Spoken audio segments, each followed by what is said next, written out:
Shippeitaro.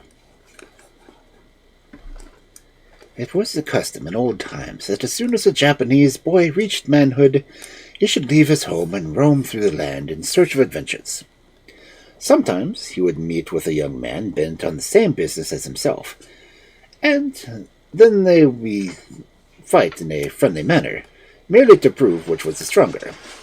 But on other occasions, the enemy would turn out to be a robber, who had become the terror of the neighborhood, and then a battle was in deadly earnest. One day a youth started off from his native village, resolved never to come back till he had done some great deed that would make his name famous. But adventures did not seem very plentiful just then, and he wandered about for a long time without meeting either with fierce giants or distressed damsels. At last he saw in the distance a wild mountain, half covered with a dense forest, and thinking that this promised well, at once took to the road that led to it.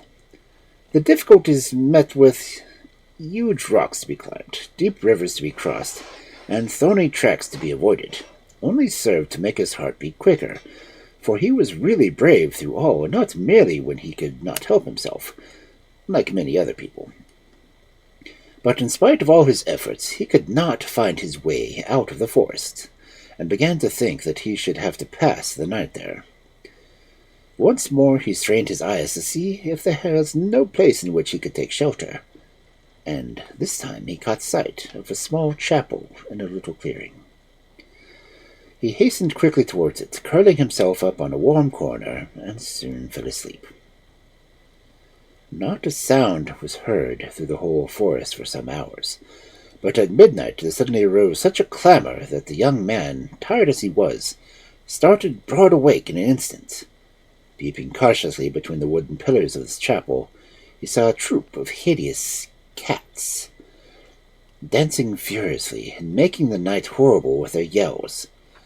The full moon lighted up the weird scene, and the young warrior gazed with astonishment, taking great care to keep still, lest he should be discovered. At some time he thought that in the midst of their shrieks he could make out words. "Do not tell Schippeitaro! Keep it hidden and secret! Do not tell Schippeitaro!" Then, at midnight, having passed, they all vanished, and the youth was left alone. Exhausted by all that had been going on around him, he flung himself on the ground and slept until the sun rose. The moment he woke, he felt very hungry and began to think how he could get something to eat. He got up and walked on, and before he had gone very far he was lucky enough to find a little side path where he could trace men's footsteps. He followed the track, and by he came on some scattered huts, beyond which lay a village. Delighted at this discovery, he was about to hasten to the village when he heard a woman's voice weeping and lamenting, and calling on the men to take pity on her and help her. The sound of distress made him forget he was hungry, and he strode up into the hut and found himself that he was wrong. But the men whom he asked only shook their heads, and told him it was not a matter in which he could give any help, for all this sorrow was caused by the spirit of the mountains, to whom every year they were bound to furnish a maiden for him to eat. "Tomorrow night," they said, "the horrible creature will come for his dinner, and the cries you have heard were uttered by the girl before you, whom upon the lot has fallen." And when the young man asked the girl she was carried straight from her home, they answered no, that a large cask was set in the forest chapel, and into this she was fastened. As he listened to the story, the young man was filled with a great longing to rescue the maiden from her dreaded fate. The mention of the chapel set him thinking of the scene of the previous night, and he went over the details again in his mind. "Who is Schippeitaro?" he asked suddenly. "Can any of you tell me?" "Shippeitaro is a great dog that belongs to the overseer, our prince," they said. "He lives not far away." And they began to laugh at the question, which seemed to them odd and useless. The young man did not laugh with him, but instead left the hut and went straight to the owner of the dog, whom he begged to lend him the animal, just for one night. Shippeitaro's master was not at all willing to give him in charge of a man of whom he knew nothing, but in the end consented, and the youth led the dog away, promising faithfully to return him the next day to his master. He hurried to the hut where the maiden lived, and entreated her parents to shut her up safely in a closet, after he hitched Schippeitaro to the cask, and fastened him onto it.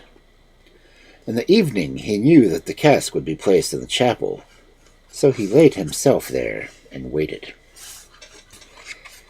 At midnight, when the full moon appeared above the top of the mountain, the cats again filled the chapel and shrieked and yelled and danced as before.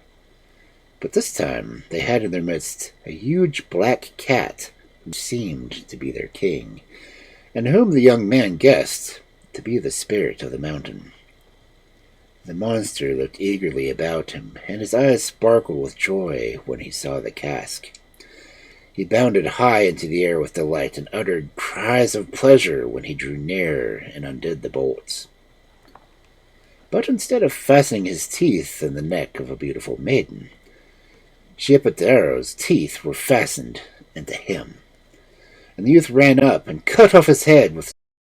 Let me try this again. The other cats were so astonished at the turn of things had taken that they... This line.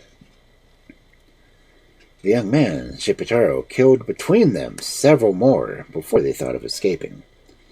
At sunrise, the brave dog was taken back to his master, and from that time the mountain girls were safe, and every year a feast was held in memory of the young warrior and the dog